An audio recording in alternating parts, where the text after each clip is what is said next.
اعوذ باللہ من الشیطان الرجیم بسم اللہ الرحمن الرحیم ثم صدقناهم الوعد فانجیناهم ومن نشاء واهلكنا المسرفین لقد انزلنا الیکم کتابا فیہ ذکرکم افلا تعقلون وکم قسمنا من قریۃ کانت ظالمۃ وانشأنا بعدها قوما آخرین۔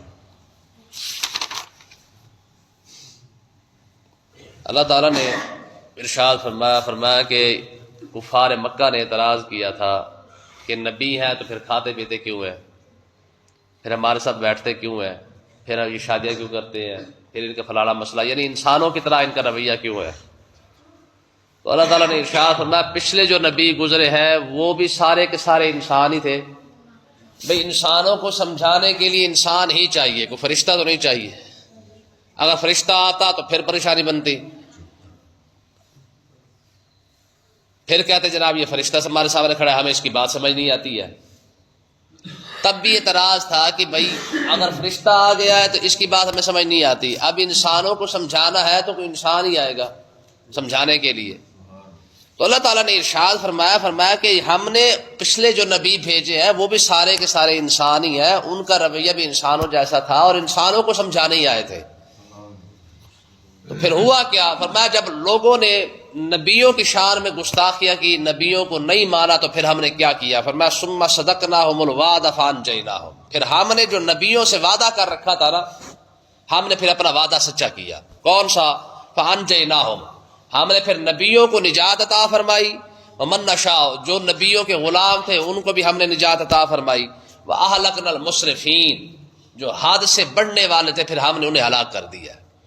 دیکھیں نبی کا کام ہے سمجھانا، نبی کا کام ہے بندے کو پکڑ کے جو ہے وہ رب تک پہنچا دینا، دلائل کے ساتھ، معجزات کے ساتھ، عقلی دلائل کے ساتھ، اخلاقی لحاظ سے، شرعی لحاظ سے، نبی کا کام یہی ہے۔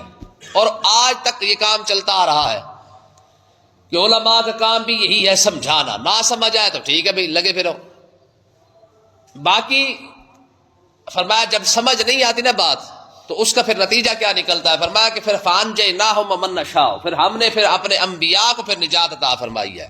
کسی کو کہا کشتی پہ سوار ہو کے نکل جاؤ، کسی کو کہا بستی سے نکل جاؤ، کسی کو کہا راتوں رات نکل جاؤ۔ جب نبیوں نے پھر وہاں سے منہ موڑا نا تو اس کے بعد وَأَهْلَكْنَا الْمُسْرِفِينَ، وہ جو حد سے بڑھنے والے لوگ تھے پھر بچے نہیں ہے۔ کوئی پھر بارش کی زد میں آیا ہے، کوئی پتھروں کی زد میں آیا ہے، پھر کوئی طوفان کی زد میں آیا ہے۔ تو بھائی سیدھی بات ہے، جس کا کھانا اسی کا گانا، جس نے دیا ہے اس نے لینا بھی تو ہے نا۔ یہ جو ہماری آکڑ ہے نا خام خواہ کی کہ جی ہماری مرضی، ہم پڑھے پڑھے نہ پڑھے نہ پڑھے، کرے کرے نہ کرے نہ کرے، بھائی کس چیز کی تیری آکڑ ہے بھائی؟ آج آپ کئی بندوں کے منہ سے سنیں گے ساڑھا دل کرے اسی پڑھیے پڑھیے نہ پڑھے۔ تیرا دل کیوں بھائی؟ جس کا کھا رہا ہے اس کی عبادت نہیں کرنی، جس نے دیا ہے اس نے حساب نہیں لینا ہے۔ تو اس لیے نا یہ یاد رکھے انسان کی مرضی ہے ہی نہیں۔ جب پیدا اس نے کیا ہے تو پھر اس نے جو رزق دیا ہے، جو پیسہ دیا ہے، جو کاروبار دیا ہے، جو عزت دیا ہے، اولاد دیا ہے، دولت دیا ہے، شہرت دیا ہے، سب کچھ دیا ہے، آخر اس نے ایسی تھوڑی دے دیا ہے۔ اس نے پوچھنا تو ہے کہ بھائی کھا رہا ہے، لے رہا ہے، تو پھر دے بھی تو صحیح نا۔ تو کوئی شخص اگر یہ کہتا جی ساڈی مرضی اسی کریے کریے نہ کریے نہ کریے، کسی کی مرضی نہیں ہے۔ یہ جو بندہ جب حد سے بڑھ جاتا ہے نا تو حد سے بڑھنا یہی ہے۔ اللہ تعالیٰ نے ارشاد فرمایا وَأَهْلَكْنَا الْمُسْرِفِينَ، ہم نے پھر حد سے بڑھنے والوں کو پھر چھوڑا نہیں ہے۔ ٹھیک ہے، موسیٰ علیہ السلام کی قوم پر 9 قسم کے عذاب آئے ہیں۔ توبہ کر لیتے پھر چھوڑ دیا جاتا، پھر توبہ کر لیتے پھر چھوڑ دیا جاتا۔ کبھی مینڈک کا عذاب، کبھی خون کا عذاب، کبھی ٹڈیوں کا عذاب، کبھی کوئی کبھی کوئی کبھی کوئی۔ تو اس لیے اگر ہمارے ذہن میں اگر یہ بات ہے نا کہ ساڑھا دل کرے کرے آئیے آئیے نہ آئیے نہیں، دیکھیں نا یہ پورے سال کی چھٹی ہے قوم کی، ٹھیک ہے جناب، اگلے سال 4 روزوں کے لیے آ جائیں گے، 4 تراویح پڑھ لیں گے، اس کے بعد 26 ماہ رمضان، پھر وہ بھی چھٹی ہے، کدھر گئے سارے؟ ختم ہو گیا۔ یہ تو رب قیامت کے دن پوچھے گا نا کہ مطلب ہے کہ ہاں بتا رہا کہ پورا سال جو چھٹی تھی پورا سال کھاتا رہا ہے اور میرے گھر تو آ نہ سکا۔ تو بندہ مرضی کا مالک ہے ہی نہیں۔ بندے سے پوچھا جب جا رہا ہے تو حدیث پاک تو یہی ہے نا کہ قیامت کے دن رب کھڑا کر کے اپنے سامنے پوچھے گا، فرما بتا نا کہ کہاں وقت گزارتا رہا ہے، کہاں پیسہ لگاتا رہا ہے۔ پھر بندہ مرضی کا مالک تو نہ ہوا، کیونکہ اسے جواب دینا پڑ رہا ہے۔ ٹھیک ہے تو اس لیے نا جب بیٹھے کسی جگہ پہ بیٹھتے ہیں، دوستوں کے ساتھ بیٹھتے ہیں، باہر بیٹھتے ہیں، تو ان کو سمجھایا، انہوں نے کہا یہ جو آکڑ ہے نا جی ساڈی دل کرے اسی کریے کریے نہ کریے نہ کریے، بندے کا دل تو ہے ہی نہیں. اگر یہ بات ہے تو بندہ مرے نہ، کیونکہ کسی کا دل نہیں کرتا مرنے کو.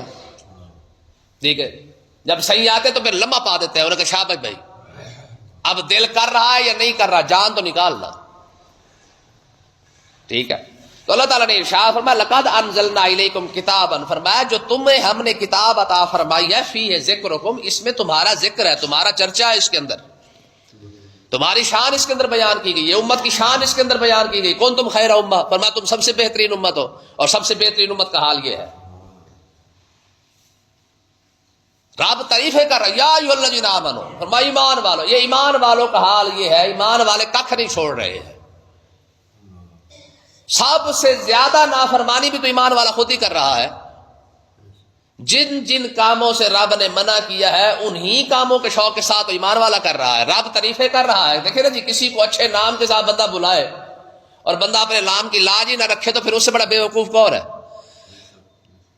ہم کسی کو عزت نہیں دیتے ہیں، فلانا فلانا فلانا فلانا، لیکن رب دیکھیں لقب کے ساتھ، نام کے ساتھ نہیں. یا ایھا الذین آمنوا، کوئی چھوٹا موٹا لفظ ہے، یا ایھا الذین آمنوا، میں ایمان والو ہے. ہمارے پلے ایمان، ہم تو 5 روپے پہ بک جاتے ہیں، نوکری کے خاطر بک جاتے ہیں، پیسے دے کر بک جاتے ہیں، ٹھیک، تھوڑا سا منافع آ جب بک جاتے ہیں، سارا کچھ تو ہم دے بیٹھے ہیں. ایمان والے ہم کہاں ہیں؟ لیکن پھر بھی رب نے دیکھو بندے کو عزت کتنے دی ہے، فرمایا ایمان والو. یہ حوصلہ افزائی، یہ عزت افزائی خدا کی قسم کوئی اور کرتا ہے جو رب اپنے بندے کی کر رہا ہے، وہ بھی اس امت کی خاص کر. میں لقد انزلنا الیکم کتابا، فرمایا تمہیں ہم نے جو کتاب عطا فرمائی ہے، فیہ ذکرکم، اس میں تو ہم نے تمہاری تعریفیں کر رکھی ہے. افلا تعقلون، پھر بھی تمہیں عقل کوئی نہیں ہے، اتنا ہی نہیں سمجھتے کہ اتنا بڑا پروردگار ہے، بے نیاز ذات ہے، وہ تمہاری تعریفیں کر رہا ہے اور تم اسی سے ہی بھاگ رہے ہو. تو فرمایا پھر یہ یاد رکھو، پھر یہ تعریفیں سدا نہیں رہتی ہے ہمیشہ. بندہ کسی کو عزت دے نا جی، تو اگلے کا حق بندہ کم سے کم عزت لے تو صحیح نا، وصول تو کرے نا کہ چلو یار مجھے عزت مل رہی ہے میں اس عزت کو لے ہی لوں. ہاں پھر سدا پھر عزت نہیں رہتی ہے.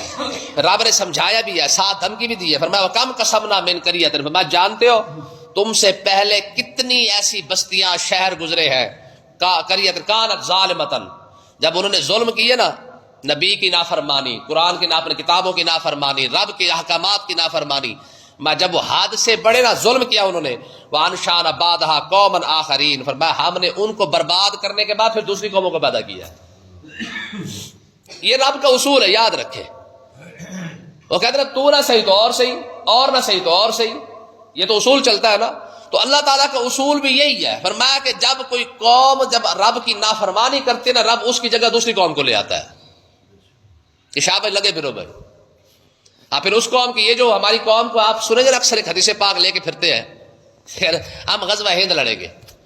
غزوہ ہند والے شکلیں دیکھ لو اور غزوہ ہند والے کرتوت دیکھ لو. حضور نے ارشاد فرمایا جس قوم نے غزوہ ہند لڑنا وہ سب سے بہترین قوم ہوگی. غزوہ ہند لڑنے والے بےایمانی کرنے والے ہوں گے، غزوہ ہند کرنے والے لوٹنے والے ہوں گے. جنہوں نے غزوہ کس کو کہتے ہیں؟ جس کے اندر حضور خود شامل ہو. جنگیں تو ساری ہوئی ہے نا مدینہ پاک کے اندر جا کے، لیکن کچھ غزوے ہیں، کچھ سریہ جن کو کہا جاتا ہے وہ ہے، یعنی جن کے اندر حضور خود شامل نہیں ہوئے. اور غزوہ تو خاص کر اس جنگ کو کہتے ہیں جس کے اندر سرکار خود تشریف لے کے آئے، حضور خود قیادت کرے. ٹھیک ہے، اور سرکار نے غزوہ ہند جو کہا ہے نا، فرمایا وہ جو لڑنے والا ہوگا، اس میں جو مرنے والا ہوگا سب سے بہترین بندہ ہوگا، سب اس میں شہید ہونے والا سب سے بہترین شہید ہوگا، افضل شہید اسے کہا گیا ہے. اور ہماری قوم بےایمانی کی انتہا پر ہے اور کہتی ہے غزوہ ہند لڑنا ہے. ٹھیک ہے، اب میں آپ کو ایک اور مسئلہ بتاؤں. گورنمنٹ اگر کسی چیز کا ریٹ بڑھا رہی ہے نا، اس وقت پیٹرول کا ریٹ بڑھ رہا ہے، زیادتی کر کے بڑھا رہی ہے. ٹھیک ہے، 211-12 روپے تو ٹیکس لے رہی ہے. اب جیسے گورنمنٹ ریٹ بڑھاتی ہے ساتھ یہ بھی بڑھا دیتے ہیں، دکاندار بھی بڑھا دیں گے، ریڑھی والا بھی بڑھا دے گا، پیٹرول پمپ والے کو چھوڑے. ٹھیک ہے، فروٹ والا ریٹ بڑھا دیتا ہے، کہتے کیا ہوا جی، کہتے ریٹ بڑھ گیا ہے. لیکن جن پیٹرول پمپوں کے پاس پہلے سے جو ریٹ پہ آیا پڑا ہے، پیٹرول آیا پڑا ہے، اگر وہ دینا چاہے تو اس ریٹ پر بھی دے سکتے ہیں. کہتے نہیں جی گورنمنٹ نے بڑھایا ہے. یعنی تب تو گورنمنٹ کی ہاں میں ہاں ملا رہے ہو نا جب منافع کی بات آتی ہے. ارے جب گورنمنٹ کوئی چیز کا ریٹ گھٹا دے پھر نہیں گھٹاتے. حضور نے لڑنا ہے غزوہ ہند، ریڈی والے سے لے کر مارکیٹ تک ہمارا حال یہ ہے، اور خوش فہمی کی انتہا بھی دیکھیں کہ غزوہ ہند بھی ہم نہیں لڑنا ہے۔ اللہ جانے غزوہ ہند لڑنے والوں کی حضور نے جو خصوصیات بتائی ہیں وہ تو بہترین امت کے بارے میں بتایا، فرمایا بہترین جو لوگ ہوں گے وہ غزوہ ہند لڑیں گے۔ تو بہترین بندہ بےایمانی تھوڑی کرتا ہے، بہترین بندہ منافع تھوڑی کماتا ہے، بہترین بندہ ذخیرہ اندوزی تھوڑی کرتا ہے۔ یہاں پہ خدا نہ خاصہ قوم پر آفت آ جائے نا، خدا کی قسم سب سے پہلے لوگ اپنے مال کو جو ہے وہ ذخیرہ اندوزی کر لیتے ہیں کہ چلو یار مہنگا کر کے بیچیں گے، ٹھیک ہے، بڑھنا داتا صاحب ہے بھائی، اس طرح نہیں ہوتا ہے۔ کچھ لوگ بچھا کر کانٹوں کو پھولوں کی توقع رکھتے ہیں، شعلوں کو ہوائیں دے دے کر شاور کی توقع رکھتے ہیں، لیکن ایسا تھوڑی ہوتا ہے کہ بندہ کانٹے بچھا کر پھولوں کی امید نہیں رکھ سکتا ہے، بےایمانی کر کے داتا صاحب نہیں پیدا ہو سکتا، ٹھیک ہے نا جی۔ یاری والے پیر کا نام لے لے کر ساری یاریاں کھا گئے، لیکن یاری والوں کا کردار تو دیکھے نا کہ ایک سیب وہ بھی اگر پانی کے اندر آ بھی رہا ہے تو اسے بخشوانے کے لیے بھی 10-12 سال لگا دیے، یہ یاری والے کا ابا ہے۔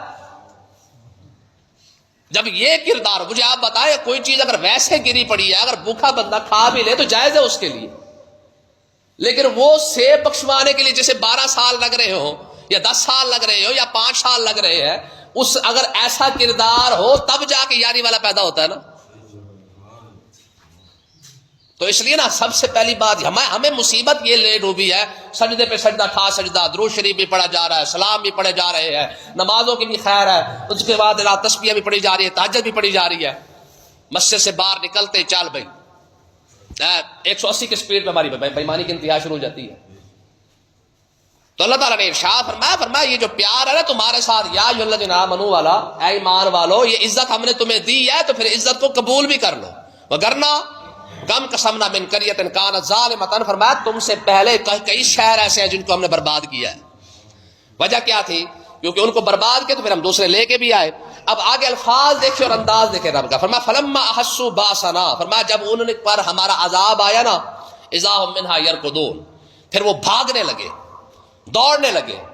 تو فرشتوں نے مذاق کرتے ہوئے ان سے کہا لا ترکضوا، فرمایا اب دوڑ کیوں رہے ہو، اب بھاگ کیوں رہے ہو، وارجعوا الی ما اترفتم فیہ، میں لوٹو نا اپنے کوٹھیوں کی طرف، اپنے خوشحالی کی طرف۔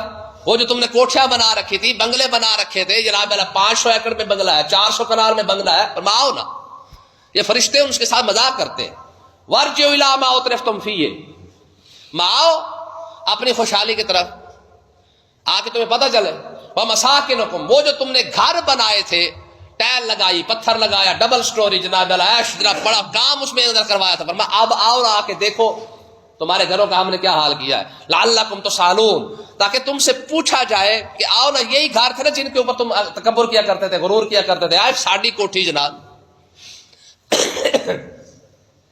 اب آگے دیکھیں، میں جب بندہ اجڑ جاتا ہے نا، عذاب آ جاتا، تو انہوں نے کیا کہا، قالوا یا ویلنا انا کنا ظالمین، جب وقت ہاتھ سے نکل گیا نا، انہوں نے کہا افسوس، واقعی ہم ظالم تھے۔ بھی اب فائدہ، 80 سال ملے تھے، 50 سال ملے تھے، داڑھی چٹی ہو گئی، تب بھی رب نے چانس دیا ہوا تھا کہ کوئی بات نہیں واپس آ جا، تب تو آیا نہیں۔ انا کنا ظالمین، جب وقت دیکھ لیا نا ہاتھ سے گزر چکا ہے، فرعون ڈوبنے لگا نا، اس نے بھی الفاظ کہے تھے آمنت برب ہارون و موسیٰ، میں موسیٰ اور ہارون کے رب پر ایمان، میں اب نہ، تو اب ٹائم گزر گیا، یہ دریا سے پہلے کا کام تھا، جب دریا میں نہیں آیا تھا اس سے پہلے مانتا نا، اب جب بالکل غرق ہونے پہ آ گیا ہے، منہ تک پانی آ چکا ہے، کہتا جی میں مان گیا، میں اب نہ، تو ماننے کا بھی ایک ٹائم ہی ہے۔ تو اللہ تعالیٰ نے ارشاد فرمایا، پھر انہوں نے کیا کہا، انہوں نے کہا افسوس، باقی بھی ہم ظالم تھے، وما زالت تلک دعواہم، فرمایا کہ پھر ایسے ہی وہ چیخ پکار کرتے رہے، روتے رہے، پٹتے رہے، حتی جعلناہم حصیدا، ہم نے انہیں ایسے کاٹ دیا جیسے داتری کے ساتھ چیز کاٹی جاتی ہے، اے رب فرما رہے ہیں، خامدین، پھر ہم نے اسے ایسے بنا دیا جیسے آگ جلنے کے بعد بجھ جاتی ہے، ٹھیک ہے، انگارے جب بجھ جاتے ہیں، فرمایا اس طرح، فرمایا ان کا حال بھی ہم نے ایسے کر دیا تھا ظالموں کا۔ تو بھائی یہاں پہ رب نے کافر کی بات نہیں، ظالموں کی بات کی ہے۔ تو آج دیکھ لے بحیثیت قوم ہم کہاں پہ کھڑے ہوئے، کون سا ظلم ہے جو ہم نہیں کر رہے، ہر اوپر والا نیچے والے پر تو ظلم کر رہا ہے۔ تو یہ ظالموں کے حالات اللہ تعالیٰ نے قرآن پاک کے اندر بیان کی ہے۔ اللہ پاک سمجھنے کی توفیق عطا فرمائے۔